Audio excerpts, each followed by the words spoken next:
Jay-Z is setting Diddy up. Jay's definitely. Jay helped you? Yeah.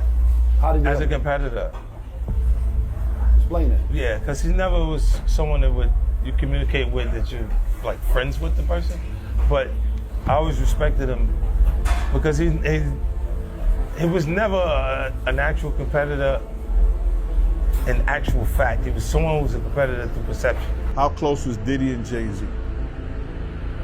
They was close enough that they wasn't playing basketball, they wasn't playing baseball, they wasn't playing football, and they wasn't playing hockey or soccer for Diddy to come on stage, pat him on his and then make the statement to people in the world that can't nobody call me Sean but Jay-Z. And B was, one time she jumped off of the ledge, came running over because she thought me and Jay had issues, and I was like, what the? And I was like, did she really just jump down and run over here like that? Beyonce jumped off a ledge. Yeah, what happened? It was in the Cosmopolitan, huh? She really a superhero. She jumped down and no, she was like, this what? Like that Bonnie and Clyde for real. You try this or what, boy? I'm here. Word. She down like at me. She looked, I said, Was Solange with her? She looked at me like that. Online entertainment communities continue to circulate new waves of speculation about tension between 50 Cent and Jay-Z, creating a digital environment where tiny remarks evolve into full-blown story arcs. Much of this stems from exaggerated interpretations of interviews, casual jokes, and playful statements that get transformed into dramatic narratives. What begins as harmless commentary is repackaged by fan pages and social media channels as major revelations or coded threats. This happens because online audiences gravitate towards sensational stories, especially when they involve high-profile artists with long histories in the music industry. As different channels post clips, reaction videos, and commentary breakdowns, even the smallest quote becomes fuel for speculation. A simple, humorous comment from 50 Cent can generate entire threads arising that he is preparing to expose a power couple, despite there being no official confirmation. Fans and creators amplify his bold communication style, stitching fragments of old interviews with new footage to form dramatic storylines. The cycle grows rapidly as viewers share these interpretations, enjoying the entertainment value of hypothetical conflicts. Over time, the constant repetition creates the illusion of a serious confrontation brewing, even though no direct statements from. These were private conversations, and that he and Diddy could talk openly, and Mark could talk to Diddy not just as a client, but as a person, and tried to guide him in a time leading up to his arrest. And unbeknownst to Mark Agnifilo, Diddy has got this guy recording the conversation as he's sitting there saying, "You are screwing this up, you are messing up this case, we're losing." And knowing that that's on tape, and it's almost like he's performing for the camera and not telling Mark what's going on. And the really enraging part about it is that Mark Agnifilo won this case for Diddy with legal strategy. It wasn't just an accident that this jury that had heard all of this in the news before the trial voted not guilty on all the serious charges. It was Mark Agnifilo that did that. Yet Diddy secretly records this guy and embarrasses him. And yeah, you could say, well, Diddy never expected that it would end up being broadcast somewhere else. Well, okay, but Diddy was planning on using it, or he wouldn't have had it recorded in the first place. So it's just really, really unfair. And I know that in a way this sounds crazy, that I'm getting so upset about Diddy, and yet there's video of Diddy beating Cassie. Well, that's horrendous, but that doesn't mean you can't look at something else as well. And I just think, as a lawyer, I just think this is just so outrageous that he would do something like this, and not even understanding what Agnifilo's legal theory was. Because I will tell you that when we did our first documentary on Diddy, which was 8 months before the trial, Mark Agnifilo said to me on camera that he is going to tell this jury that this was a successful black man that prosecutors were trying to take down because they couldn't get into his bank accounts because they were clean, and he couldn't deal with they couldn't deal with taxes because he wasn't committing tax fraud. So they go into his bedroom. And that's what Mark Agnifilo said 8 months before. And he goes into the trial and he essentially wins that argument. Whether you believe it or not, a jury that sat through the whole thing, they believed it. And ultimately they convicted him on this BS Mann Act thing. So Diddy won that case. And one of the reasons he won the case is something that Agnifilo got criticized for. That when he did the documentary with me, he was making a joke about the baby oil. Remember, he said, oh, well, you know, I didn't know he bought in bulk. He must have bought 1,000 bottles at Costco. And a lot of people just slammed him for that and said, how dare you? You're being disrespectful. The baby oil is the smoking gun in this case.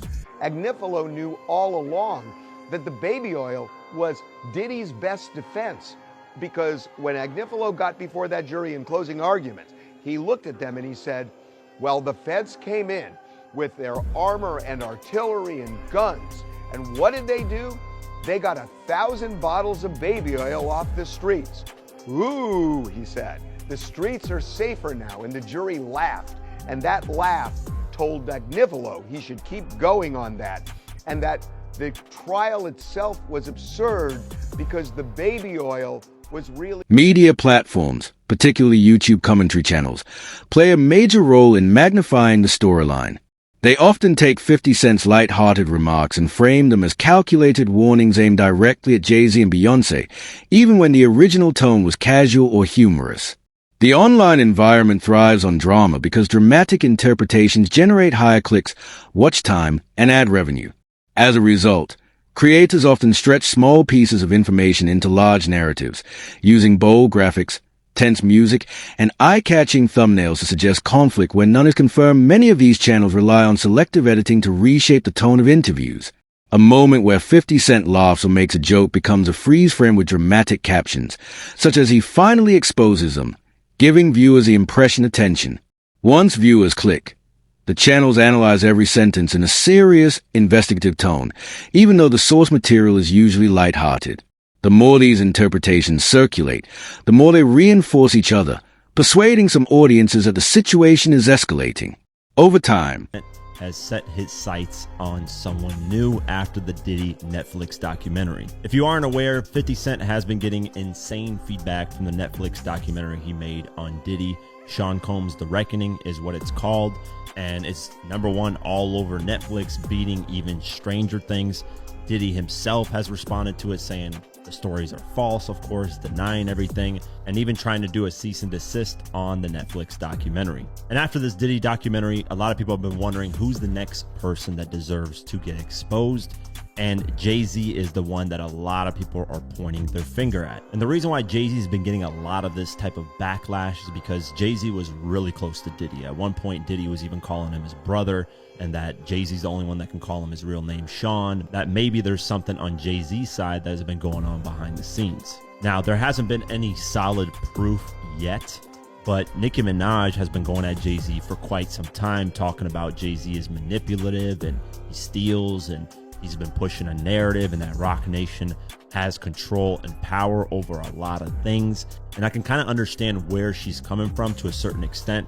We got to remember when Jay-Z went up on the Grammy stage and said Beyonce never won Album of the Year and complained about that, literally the following year, Beyonce wins Album of the Year, which is just something like, if that doesn't show you that there is some power going on there, that there is something behind the scenes that Jay-Z controls, it's clear as day that it's all politics on who wins Grammys, you know, who gets the better light and things. So that kind of opened my eyes, you know, as to Roc Nation's power and how they manipulate things in the media. I'll never forget, Jay-Z would get this like special treatment all the time when it comes to the media. I mean, Hot 97, when they interviewed Jay-Z, they literally rolled out a red carpet. They never did that for any other artist. So Jay-Z's always had this kind of special treatment when it came to things. But now the question is Jay-Z involved in crazier things? I mean, there's been a lot of speculation in a lot of different ways, and people are pointing their attention towards 50 Cent wanting him to do a Jay-Z documentary. And it looks like he might actually do it, because on Instagram, he posted a drawing of Jay-Z that kind of makes fun of his looks. And he posted that photo and he said this in the caption: "Please stop sending me stuff like this. I'm not going to post it." Basically making a joke, because obviously he posted it on his social media. But, and here's the interesting but in this, is someone commented on the post, and the comment got liked by 50 Cent. And this is the comment. It's from Dom KMDA. I hope I pronounced that right, Dom Kanmada. He commented saying, "My only question, he's next, isn't he?" And 50 ended up liking that comment.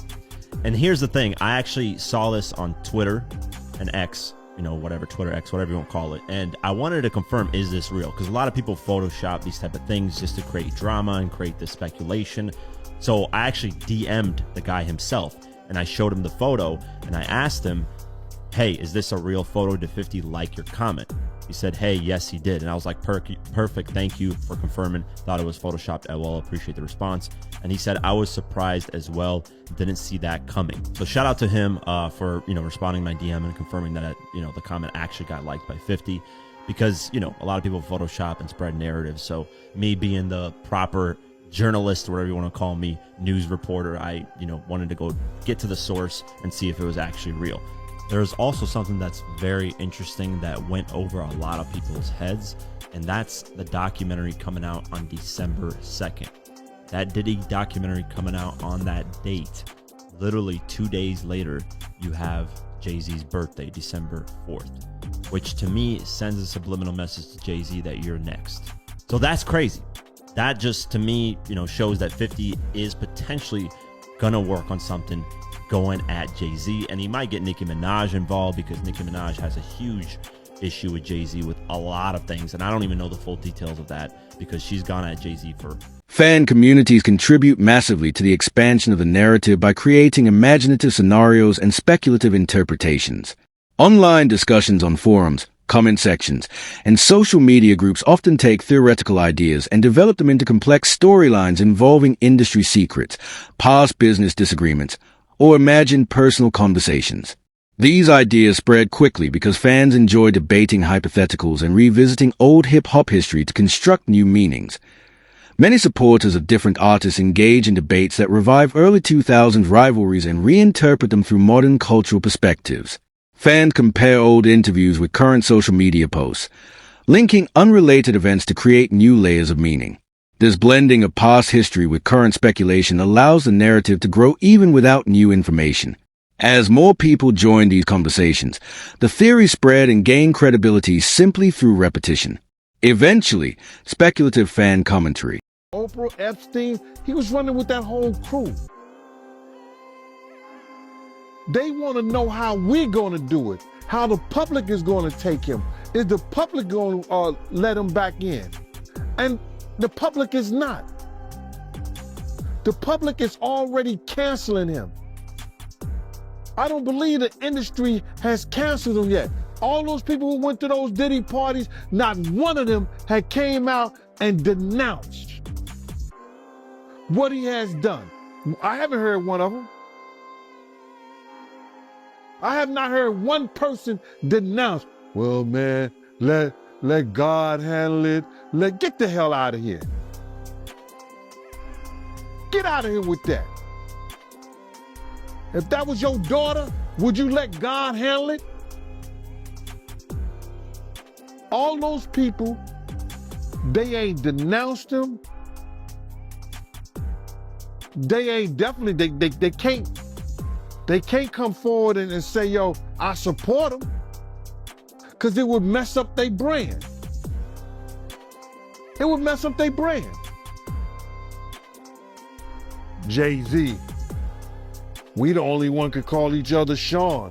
Jay is the only one could call me Sean. I'm the only one could call him Sean. Get the hell out of here. If that ain't no fun boy stuff.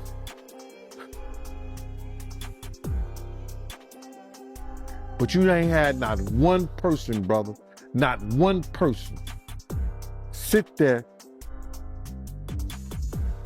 denounce what he did, or come forward.